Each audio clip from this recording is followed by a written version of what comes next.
میرے پیارے آقا علیہ الصلوۃ والتسلیم کے پیروانوں، امام جعفر صادق رضی اللہ عنہ، ایک مرتبہ ایک آدمی کی ایک تھیلی غائب ہو گئی. مسجد میں بیٹھا تھا، آپ بھی ایک کونے میں بیٹھے تھے. اس کی ایک تھیلی غائب ہو گئی. اس نے دیکھا چاروں طرف آپ نظر آئے، فوراً جا کر آپ کو پکڑ لیا. جانتا پہچانتا نہیں تھا، مسافر تھا. فوراً پکڑ لیا اور پکڑ کر کہا کہ میری تھیلی میں 2000 دینار تھے اور ہو نہ ہو آپ ہی نے چرایا ہے. آپ پر چوری کا الزام لگا دیا، چوری کا. امام جعفر صادق نے بحث نہیں کی. آپ نے کہا چل میرے ساتھ چل. آپ اس کو لے کر اپنے گھر گئے. گھر لے جا کر آپ نے اس کو 2000 اشرفیاں یا دینار جو بھی تھے آپ نے اس کو دیے، اور دینے کے بعد آپ نے اس کو روانہ کیا. وہ چلا گیا. کچھ دیر کے بعد اس نے دیکھا، تلاش کیا تو پتا چلا کہ اس کی تھیلی چوری نہیں ہوئی تھی، کہیں رکھ کر غلطی سے بھول گیا تھا. اس کی وہ 2000 دینار کی تھیلی اس کو واپس مل گئی. جب واپس ملی تو غلطی کا احساس ہوا کہ میں نے خامخواہ ایک اجنبی پر الزام لگا دیا، اور وہ بھی کیسا آدمی تھا کہ بالکل بے چوں چرا کیا، اس نے مجھے دے بھی دیا. واپس ان کے گھر گیا اور گھر جانے کے بعد دروازے پر دستک دی. آپ نے دروازہ کھولا تو معافی تلافی کی اور کہا کہ مجھے میرا مال مل گیا ہے، آپ کا لوٹانے کے لیے آیا ہوں. آپ نے فرمایا کہ ہم جو دے دیتے ہیں واپس نہیں لیا کرتے ہیں. وہ جو تجھے مل گیا وہ تیرا تھا، اور جو میں نے دیا وہ میری طرف سے ہدیہ ہے، اس کو بھی رکھ لے، اس کو بھی رکھ لے. میرے پیارے آقا کے پیروانوں، آپ دیکھیں اس صفت کو آپ کیا کہیں گے، اس خوبی کو کیا نام دیں گے؟ ایک مرتبہ جانتے ہو ان کے دادا جان امام زین العابدین، آپ مدینے کے بازار سے گزر رہے تھے. ایک آدمی پیچھے پیچھے ہو لیا، حاسد تھا، حسد کرنے والا. پیچھے پیچھے ہو لیا اور آپ کو برا بھلا کہنے لگا. آگے آگے چلتے جا رہے ہیں، وہ پورے راستے آپ کو برا بھلا کہتا جا رہا ہے.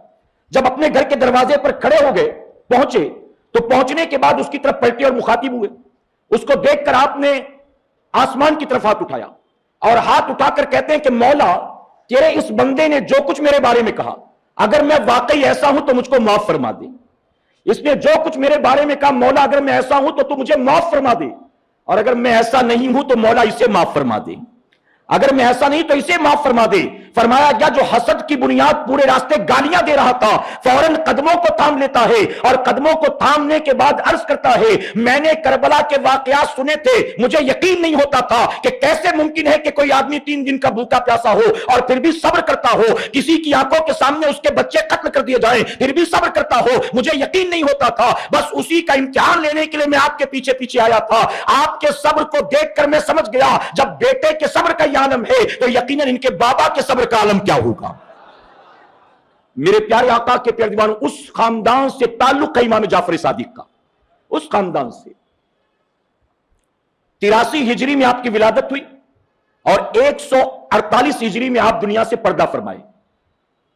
22 تاریخ کو عام طور پر ہم ان کے نام پر نیاز کرتے ہیں، جسے لوگ کہتے ہیں کنڈے کی نیاز. بتائیے، ہے نا، یہی مشہور ہے. عام طور پر ساؤتھ کی طرف کے لوگ زیادہ کرتے ہیں. اب بامبے میں اڑوس پڑوس میں رہتے رہتے دیکھا دیکھی سب نے شروع کر دیا ہے. اعلیٰ حضرت عظیم البرکت سے پوچھا گیا کہ یہ کنڈے کی کیا حقیقت ہے، تو اعلیٰ حضرت عظیم البرکت نے فرمایا کہ یہ ایصال ثواب کا طریقہ ہے، اور یہ ایصال ثواب کی ایک صورت ہے، اور سنیوں کے نزدیک ایصال ثواب کرنا جائز ہے. آپ نے بس یہ سمپل سا جواب دیا. تو یہ کنڈے کی نیاز کیا ہے؟ یہ ایصال ثواب کا ایک طریقہ ہے. تیجا کر رہے ہیں، 8واں 10واں کر رہے ہیں، 40واں کر رہے ہیں، قرآن خوانی کر رہے ہیں، عرس کر رہے ہیں، لنگر کر رہے ہیں، یہ ساری چیزیں جو ہے ایصال ثواب کا ذریعہ ہے، طریقہ ہے. آپ مرحومین کے نام پر بھی کریں تو جائز، بزرگان دین کے نام پر کریں تو بھی جائز ہے. امام جعفر صادق کی تاریخ وصال کون سی ہے؟ 15 رجب. آپ مجھے بتائیں غریب نواز کے نام پر فاتحہ کب کرتے ہیں آپ؟ 6 رجب کو. کیوں؟ کیونکہ 6 تاریخ کو آپ کا وصال ہوا ہے. غوث اعظم کے نام پر ہم کرتے 11ویں شریف میں. کیوں؟ کیونکہ اس دن آپ دنیا سے پردہ فرمائے. اعلیٰ حضرت عظیم البرکت کے نام پر ہم کرتے 25 سفر کو. کیوں؟ کیونکہ اس دن آپ دنیا سے پردہ فرمائے. تو سارے بزرگوں کے نام پر فاتحہ ان کی تاریخ کے ساتھ کرتے ہیں، لیکن امام جعفر صادق کے نام پر فاتحہ 1 ہفتہ گزرنے کے بعد کرتے ہیں. اور لوگوں نے 22 کو بالکل لازم پکڑ رکھا ہے، 22 ہی کو کرنا ہے. یاد رکھیں، اللہ کے ولی کا جس دن وصال ہوا، یا جس دن شہادت ہوئی، یا جس دن ولادت ہوئی، یا آپ کے عام مرحومین کا جس دن انتقال ہوا، آپ ایگزیکٹ اسی دن فاتحہ کرو تو بھی ثواب، آپ اگر آگے پیچھے کر لو تو بھی ثواب، آپ سال میں کبھی بھی کر لو تب بھی اللہ وہی ثواب عطا فرمائے گا جو ان کے انتقال کے دن کرو گے. کوئی کمی نہیں آنے والی ہے. آگے بات سمجھ میں آپ کے؟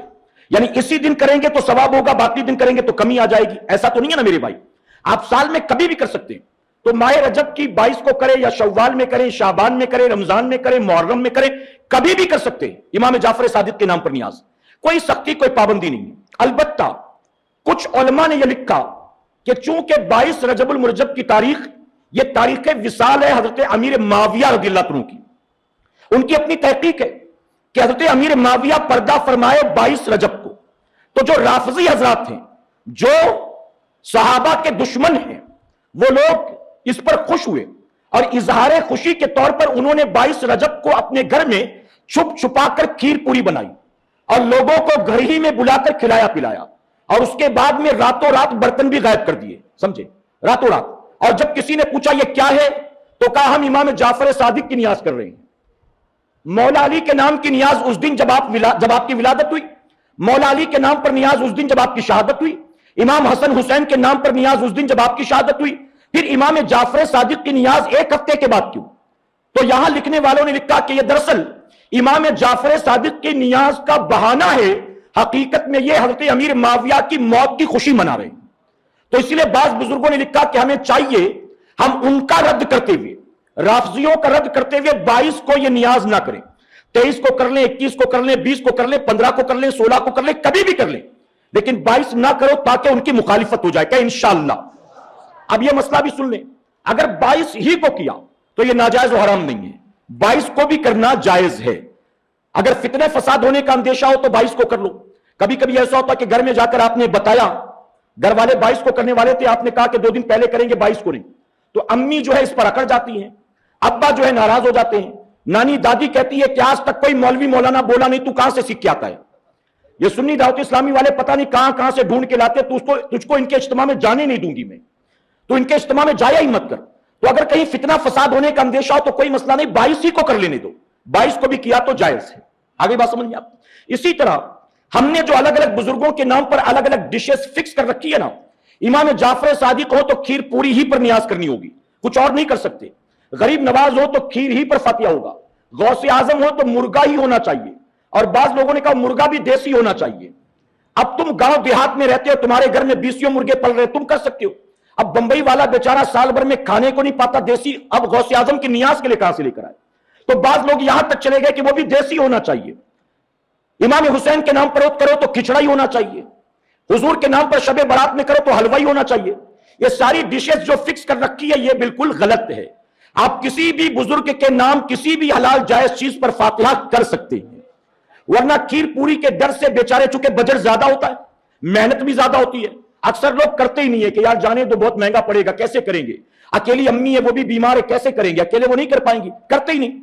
تو اگر آپ باہر سے مٹھائی لا کر اس پر کر دیں فاتحہ امام جعفر صادق کے نام تو بھی جائز ہے، اگر آپ تھوڑا سا حلوہ بنا کر اس پر کر دیں تو بھی جائز ہے، ایک گلاس شربت بنا کر اس پر کر دیں تو بھی جائز ہے، بلکہ فرمایا گیا تھوڑا سا شکر رکھ کر اس پر کر دیں اور اسے بھی بچوں میں بانٹ دیں تو یہ صورت بھی جائز ہے، ایک پیکٹ بسکٹ لے آئیں اس پر کر دیں تو بھی جائز ہے۔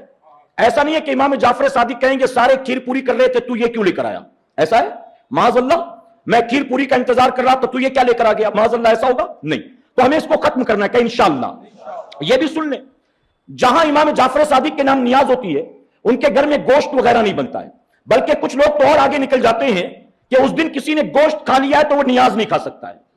اب بتائیے اگر اس نے دوپہر میں گوشت کھایا تھا یا ناشتے میں اس نے قیمہ کھایا تھا تو شام کو اگر کھیر پوری کھائے گا تو کیا کیمیکل ریئیکشن ہو جائے گا؟ گوشت کھایا تو یہ اپوزٹ ہے دونوں چیزوں، ایسا ہے؟ نہیں، بلکہ ہم کہتے ہیں اگر گوشت ہی پر فاتحہ کیا جائے تو یہ صورت بھی جائز ہے۔ اگر سالن بنا کر فاتحہ کر دو امام جعفر صادق کے نام، ارے حضور نے گوشت کھایا ہے نا، حضرت علی نے کھایا ہے، امام حسین نے کھایا ہے، تو پھر اگر امام حسین ہی کی آل امام جعفر صادق ان کے نام نیاز کر دو کہ تو ناراض ہو جائیں گے؟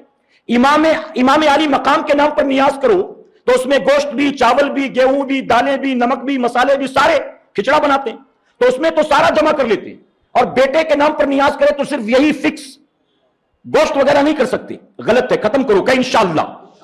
اسی طرح سے میرے پیارے آقا کے پیروانوں، بعض لوگوں میں یہ غلط فہمی ہے، ایک سال اگر امام جعفر صادق کے نام پر نیاز کر لیا تو پھر ہر سال کرنا پڑے گا، اگر نہیں کرو گے تو مصیبت آ جائے گی، معاذ اللہ پریشانی آ جائے گی۔ ایسا بالکل نہیں ہے، کرو گے اللہ برکت عطا فرمائے گا، نہیں کرو گے کوئی گناہ نہیں ہوگا۔ کیوں؟ کیونکہ یہ فرض یا واجب نہیں ہے۔ ایسا نہیں ہے کہ امام جعفر صادق یہ کہیں گے 3 سال سے کر رہا تھا اس سال کیوں نہیں، لاک ڈاؤن کی وجہ سے مسئلہ ہے،